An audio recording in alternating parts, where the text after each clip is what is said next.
आज का टॉपिक जो है हमारा वो स्टाइल्स का सेक्शन है। होम टैब के अंदर स्टाइल का सेक्शन, स्टाइल के सेक्शंस के अंदर हमारे तीन टॉपिक्स दिखते हैं: कंडीशनल फॉर्मेटिंग, फॉर्मेट एस्टेबल और cell style. Conditional formatting, format as table and cell styles, ये तीनों ऑप्शंस आज हम कवर करने वाले हैं स्टाइल्स के सेक्शन के अंदर।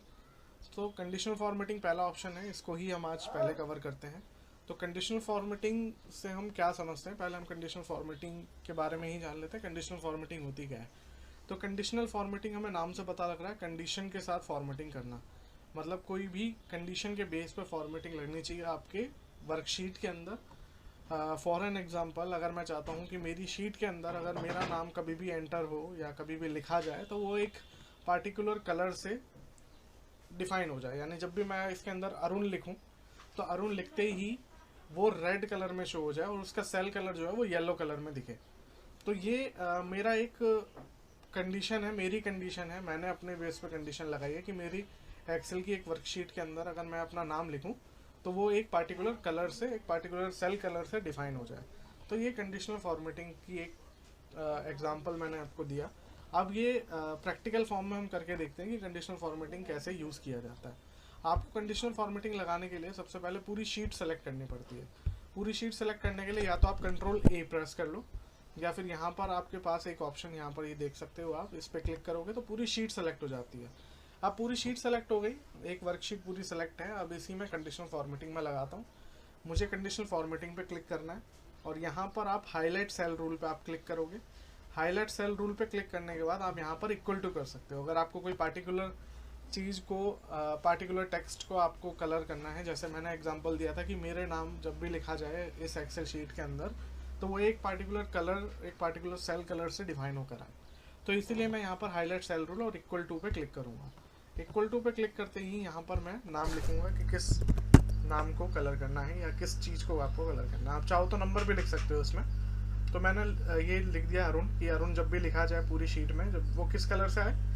यहाँ पर ये दिया गया है कि लाइट रेड ऑटोमेटिकली यहाँ प्री डिफाइंड कलर्स हैं, प्री डिफाइंड फॉर्मेटिंग्स हैं जो दी गई हैं यहाँ पर। बट मैं अपने हिसाब से लगाना चाहता हूँ तो मैं जाऊँगा कस्टम फॉर्मेट। कस्टम फॉर्मेट में जाने के बाद मैं यहाँ से फॉन्ट का, ये फॉन्ट का जो सेक्शन है, फॉन्ट के सेक्शन में फॉन्ट का कलर मैं डिफाइन करूँगा रेड कलर, जो शायद मैंने बोला था। और बोल्ड में आए मेरा टेक्स्ट, जब भी अरुण लिखा हुआ है वो बोल्ड में आए और फॉन्ट कलर रेड आए। उसके साथ साथ फिल में जाने के बाद सेल कलर आया उसका येलो कलर का, जो मैंने बोला था। तो येलो कलर मैंने उसका सेल कलर फिल से चेंज करा और फॉन्ट से उसका फॉन्ट स्टाइल और फॉन्ट कलर मैंने डिफाइन करा, ओके कर दिया। ओके करने के बाद आप यहाँ से भी ओके कर दो। अब उसके बाद आप इन सेल्स में कहीं पर भी आप अरुण लिखते हो तो अरुण कहीं पर भी आप लिखोगे तो देख सकते हो कि वो एक पार्टिकुलर कलर से ही डिफाइन होकर आ रहा है, कहीं पर भी लिखोगे। अब ये देखोगे अरुण यहाँ लिखा था बट उसके आगे मैंने एक बैकवर्ड स्लैश लग गया है। तो बैकवर्ड स्लैश लगने पे क्या हुआ कि ये नहीं आएगा, क्योंकि अरुण एक पार्टिकुलर, मैंने उसमें इक्वल टू टारगेट दिया था कंडीशनल फॉर्मेटिंग के, अरुण लिखा होगा तो ही आए।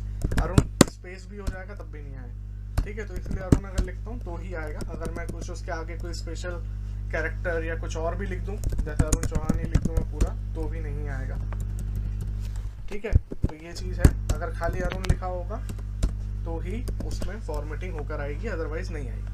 अब आप चाहते हो कि ये फॉर्मेटिंग जो आपने लगाई है, ये अरुण जब भी लिखा हुआ आ रहा है कलर में आ रहा है, आप चाहते हो नहीं आए, हटाना चाहते हो फॉर्मेटिंग, तो आप क्या करोगे, कंडीशनल फॉर्मेटिंग पे जाने के बाद उतना ही सेलेक्ट करना है जितने एरिया पे से आपको हटाना है। पूरा एरिया सेलेक्ट किया, कंडीशनल फॉर्मेटिंग पे क्लिक करके, और यहाँ पर एक ऑप्शन मिलता है clear rules, clear rule from entire sheet. Entire sheet में से हटा दोगे तो पूरी शीट में जैसे लगाया था पूरी शीट से ही हट जाएगा। अब अरुण कहीं पर भी लिखोगे ना आप तो ये नहीं आएगा। ये देखो, अरुण कहीं पर भी लिखोगे आपका जो भी फॉर्मेटिंग आपने लगाई थी वो नहीं आएगी, क्योंकि आपने क्या करा, उसको क्लियर कर दिया फॉर्मेटिंग को, ठीक है। ऐसे ही पूरी शीट सेलेक्ट करके conditional formatting, highlight cell rule, greater than मैंने कर दिया। मान लो 500 से ऊपर की वैल्यू अगर आए तो वो कैसा आए, रेड टेक्स्ट में, ओके कर दिया। तो यहाँ पर देखोगे 450 लिखा नहीं आया, 510 लिखा रेड कलर में ही आ रहा है, 502 लिखा तो भी रेड कलर में आ रहा है, 500 लिखा तो नहीं आ रहा है। मैंने उसमें condition the greater than, greater than और इक्वल टू नहीं दी, मैंने कही दी है ग्रेटर देन, यानी 500 से ऊपर ही होगा तो ही कलर में आएगा।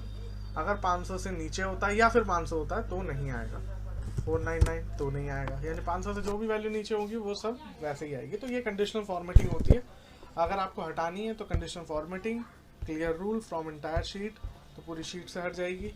तो कंडीशनल फॉर्मेटिंग यानी कंडीशन के साथ फॉर्मेटिंग लगाना, वो आप कंडीशनल फॉर्मेटिंग की हेल्प से कर सकते हो। तो ये हमारा कंडीशनल फॉर्मेटिंग का टॉपिक था जो अभी हमने कवर करा। अब आगे हम देखते हैं format as table and cell styles. Format as table होता है कि यहाँ पर देखोगे अलग अलग फॉर्मेट्स हैं टेबल के, बट ये कब यूज़ होंगे, जब आपने अपने एक्सेल के अंदर आपने कोई टेबल ले रखी है। तो टेबल लेते कैसे हैं, आप मान लो इतना एरिया सेलेक्ट करते हो, टेबल लेने के लिए आप इंसर्ट में जाते हो और यहाँ से टेबल पे क्लिक कर देते हो। सेलेक्ट करने के बाद इंसर्ट टेबल और ओके। यहाँ पर देखोगे कि ये हमारी टेबल एक जनरेट हो गई है। अब मैं फॉर्मेट में जाता हूँ, सॉरी होम पे जाता हूँ। होम पे जाने के बाद यहाँ पर वही ऑप्शन जो हमारा था फॉर्मेट स्टेबल स्टाइल के अंदर, यहाँ पर देखोगे अलग अलग स्टाइल हैं टेबल के। तो जैसा आपको टेबल चाहिए वैसे पे आप यहाँ पर क्लिक कर सकते हो, तो आपकी टेबल जो है वो उसी तरीके की जनरेट हो जाएगी, ये देख सकते हो। तो ये हमारा फॉर्मेट स्टेबल का ऑप्शन था जिसके अंदर हमने टेबल का फॉर्मेट कैसे चेंज करते हैं वो हमने देख लिया, ठीक है। तो ये फॉर्मेट स्टेबल का ऑप्शन था जिसमें टेबल अगर आपने ली है तो उसका फॉर्मेट आप कर सकते हो। अलग अलग स्टाइल आपके पास हैं, जैसा आप लेना चाहें वैसा आप ले सकते हैं। अगर आपको हटाना है ये, तो आप यहाँ पर एक ऑप्शन मिलता है एडिटिंग के अंदर क्लियर ऑल कर दोगे तो जो चीज़ आपने लगाई हुई है वो सारी की सारी हट जाएगी, ठीक है। अब बात करते हैं यहाँ पर सेल स्टाइल की। सेल स्टाइल मानी जानी, यहाँ पर ये जो आप देख रहे हो ये सेल्स